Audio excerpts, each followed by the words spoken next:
Bonjour belle lumière, comment allez-vous? Et bienvenue à vous dans ce nouveau partage qui va faire suite à la notion de miroir qui avait été un petit peu interrompue. Je suis ravie de vous retrouver et dans ce nouveau format qui porte vraiment l'accent sur l'importance du verbe, où on se focalise vraiment essentiellement sur ce qui est dit, sur ce qui est transmis. Et je trouve que c'est un enjeu très intéressant dans la période actuelle puisque il y a une espèce de fascination des fois à regarder les êtres sur les réseaux sociaux euh, avec entre guillemets des mises en scène. Et là, on vient vraiment toucher l'essentiel. Et ça me va et je suis encore pleine de gratitude pour cet épisode de la caméra, comme il y avait eu à une époque un épisode sur le son. Et bien cette fois, c'est l'épisode de la caméra, donc qui est aussi le reflet, puisque ça me renvoyait un reflet à chaque enregistrement. Et là, c'est le grand tout en face, donc c'est parfait. Je vais revenir donc sur cette notion de miroir qui participe pour moi intensément de cette période de révélation. On entend beaucoup parler de période de révélation depuis plusieurs années, effectivement. On est dans une période de révélation intense. Alors, moi, je ne vais pas vous parler de révélation extérieure parce qu'il y en a qui le font beaucoup mieux que moi et qui sont là pour ça. Entre autres. Par contre, moi, je préfère vous parler des révélations intérieures, de comment la vie vient nous révéler qui nous sommes, là où nous en sommes à chaque instant. L'enjeu de cette période est de se révéler en vérité, de lever les voiles en soi, devant nos yeux, sur les perceptions de nous-mêmes et des autres.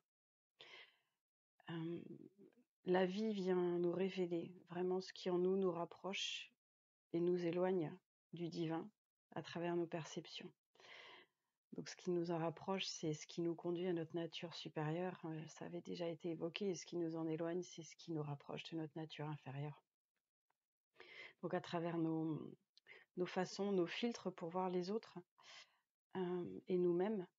Et moi j'aime cette notion de percevoir, si on prend un petit peu le langage des oiseaux, de percer pour voir, c'est-à-dire qu'on perce ce qui obstrue notre vision originelle. Et ça passe par l'introspection, qui est aussi une forme de discipline, puisque il est de notre responsabilité de voir comment nous accueillons les événements de notre vie et de l'extérieur aussi, hein, enfin tout ce qui vient participer de la vie autour de nous. Par exemple, c'est de voir aussi vraiment ce que nous en faisons, parce que c'est vraiment pour moi un processus d'épuration, d'être responsable face à ce qui se passe dans la vie, de ce qui nous arrive. Et par exemple, ces 6 derniers mois ont été très très intenses pour moi, notamment à travers cette période d'itinérance où voilà, nous sommes en train de nous poser et ça fait du bien aussi. Il y a vraiment eu des expériences très intenses qui ont été des pas importants dans bien des compréhensions et qui, depuis quelque temps, se révèlent de plus en plus nettement et parfois la nuit. Je ne sais pas si ça vous arrive aussi, mais dans des périodes d'éveil et de réveil où c'est comme s'il y a quelqu'un qui est là pour nous parler et nous dire quelque chose. Et donc, voilà, moi j'écris beaucoup la nuit quand ça se passe. Et c'est cadeau. C'est vrai que sur le moment, ça peut perturber un petit peu, mais la journée, il y a une énergie telle qui est là, qui fait que la fatigue n'est pas forcément présente en plus. Donc, merci pour ça. Et dans ce qui nous arrive, tout a vraiment sa raison d'être. Donc, ayons la sagesse de le voir, de l'accueillir, de l'accepter, de l'intégrer pour le processus d'évolution qui en est à l'origine, hein, et qui se propose vraiment à nous, toujours avec justesse. Donc, pour revenir sur cette notion de miroir, l'autre en fait est révélateur, mais révélateur de quoi? Donc en fait, je vous partageais que selon le ressenti, les sensations qui sont en nous, qu'elles soient agréables ou désagréables, il s'agit vraiment de révélations fondamentalement différentes. Si un être en face de moi émane quelque chose qui expanse mon cœur, qui exprime des propos qui résonnent, qui a une attitude qui me parle, qui manifeste un état d'être auquel j'aspire, bah, cet autre est un miroir vraiment dans le sens où il me révèle ce qui est en lui, que ce qui est en lui est déjà en moi, hein, c'est ce que je vous exprimais et ça vibre déjà en moi. Mais psychologiquement, eh ben, je peux m'en sentir encore éloignée. Nous avons posé des couches entre ce que nous percevons en l'autre et ce dont nous sommes porteurs et porteuses et ma réalité. Et donc quand quelqu'un vous inspire, quand vous admirez sincèrement quelqu'un, c'est-à-dire sans le jalouser, ben, la vie vient vous dire: «Regarde, tu reconnais en l'autre ce qui est présent et latent en toi». Et ça peut être aussi une résonance profonde car on se sait sur la même longueur d'onde sur un sujet en particulier ou sur plusieurs sujets d'ailleurs. Et c'est ce que j'appelle le miroir de reconnaissance. Il nous permet de nous reconnaître et de reconnecter à qui nous sommes depuis l'intérieur. Et le second miroir vertueux, c'est celui où l'autre nous fait entrer en réaction, vient appuyer là où c'est inconfortable en nous. Et dans ce cas, il s'agit d'un miroir évolutif dans le sens où dans notre existence vient se présenter une opportunité d'évolution, de dépassement, de libération, de guérison d'une faille en nous, d'une blessure, de quelque chose que nous avons créé, puisque nous sommes créateurs de tout ce qui se passe en nous. C'est nous qui choisissons ce que nous avons cultivé, créé à l'intérieur, ce que dans la sagesse toltèque qui s'appelle le livre de la loi. Nous avons chacun notre livre de la loi, de notre propre loi. Et nous sommes totalement libres et responsables de changer, de faire évoluer ce livre de la loi à l'intérieur.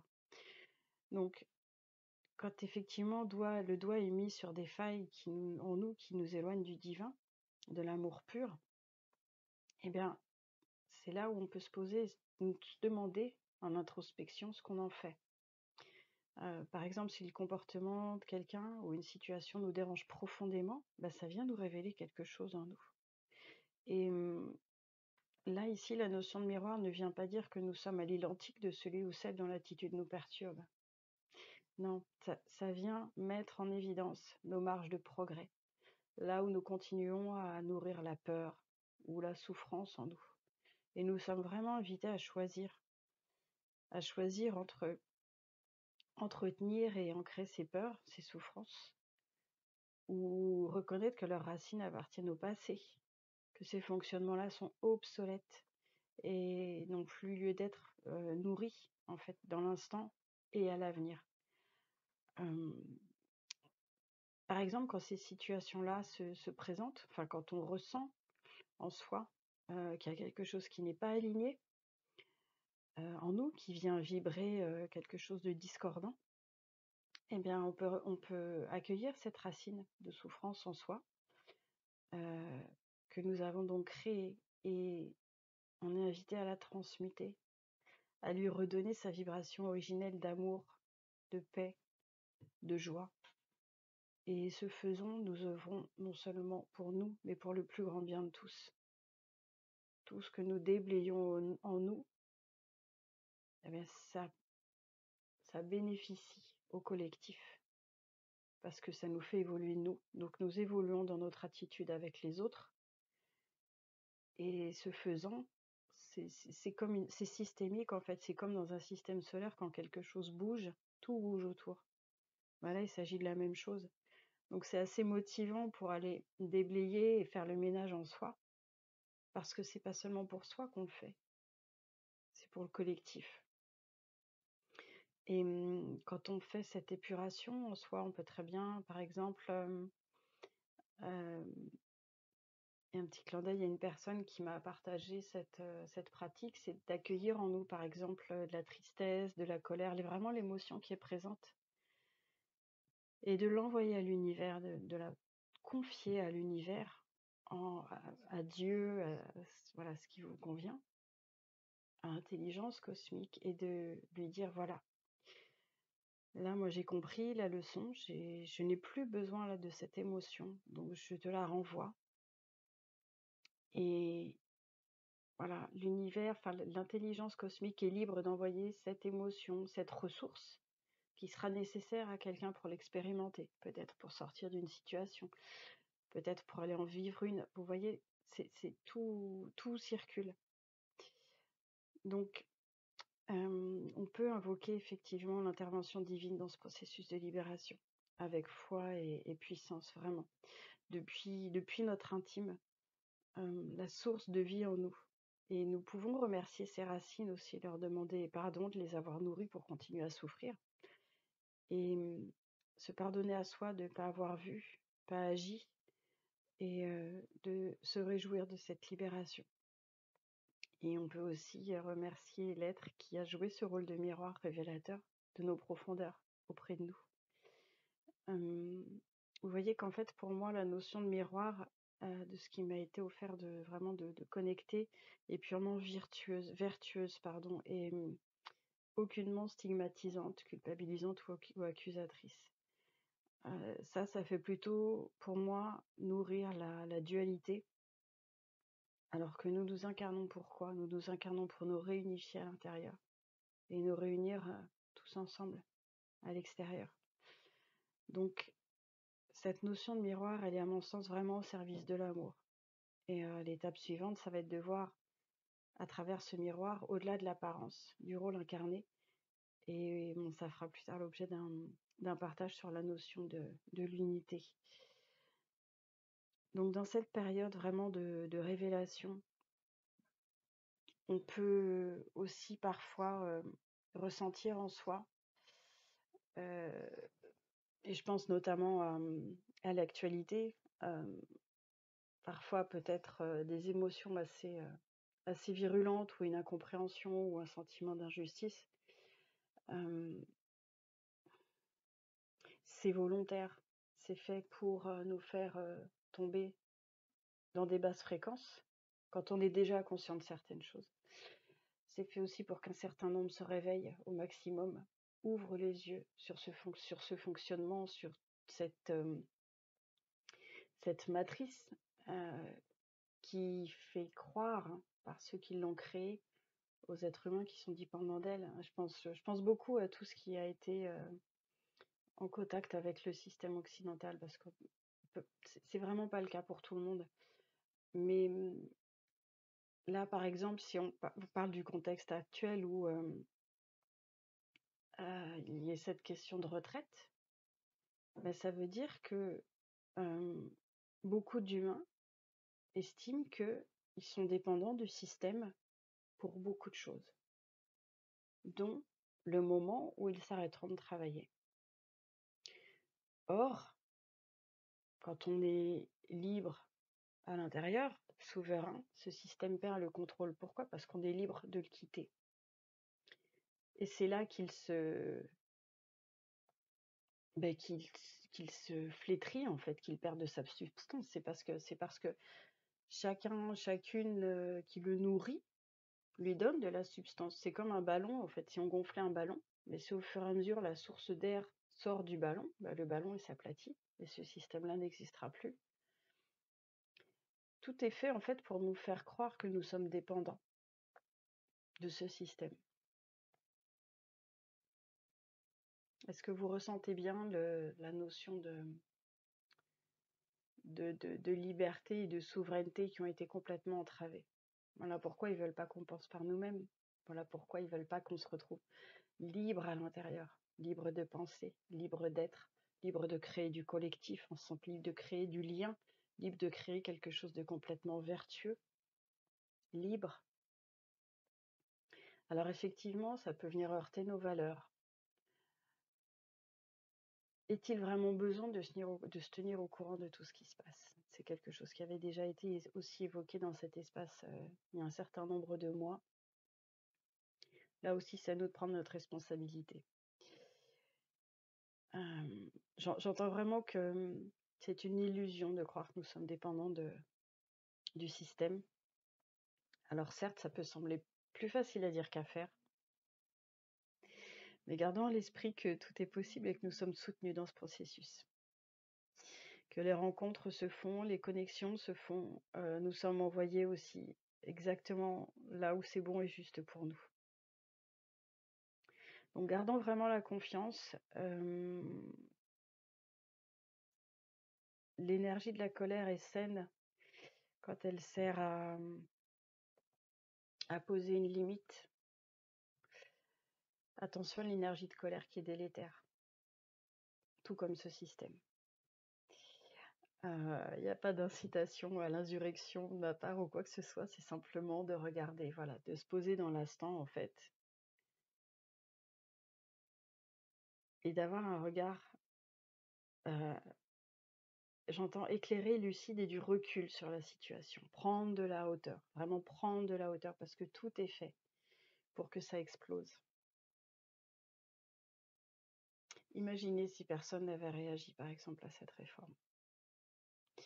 Et c'est pareil, quand on va marcher, je me rappelle qu'à l'époque, voilà, où j'avais fait pas mal de marches de paix ou de liberté, eh bien, si on marche avec un drapeau blanc ou si on marche habillé en blanc, ben, ils n'ont pas le droit de venir à notre rencontre. C'est un code international, me semble-t-il, que tout le monde, voilà, ceux qui incarnent non plus les gardiens de la paix, mais aujourd'hui les forces de l'ordre sont tenus de respecter. Voilà, je ne pensais pas qu'il y aurait cette digression, mais c'est peut-être qu'elle était nécessaire. C'est important de se sentir libre. Voilà. Je pense avoir terminé sur cette notion de miroir.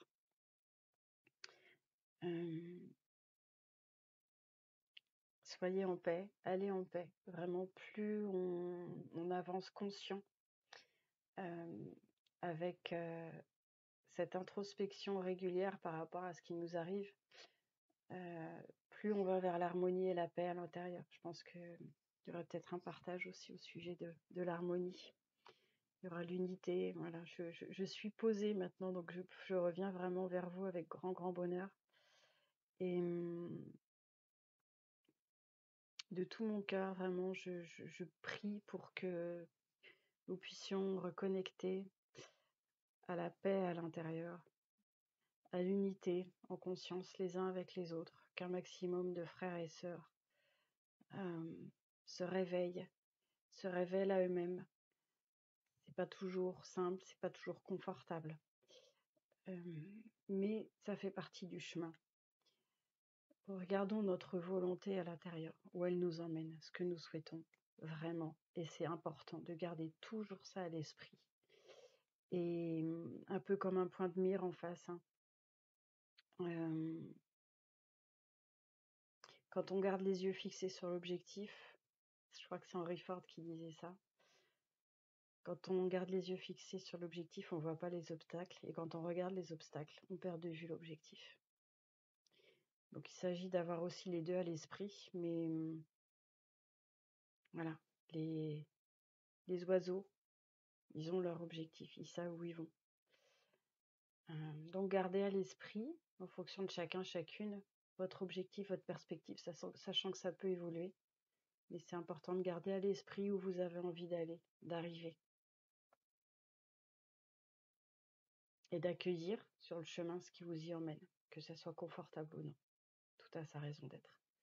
Faisons confiance à l'intelligence divine, cosmique, tout est juste. Je vous envoie la paix, l'amour et la gratitude. À très bientôt pour un nouveau partage. Merci de votre présence.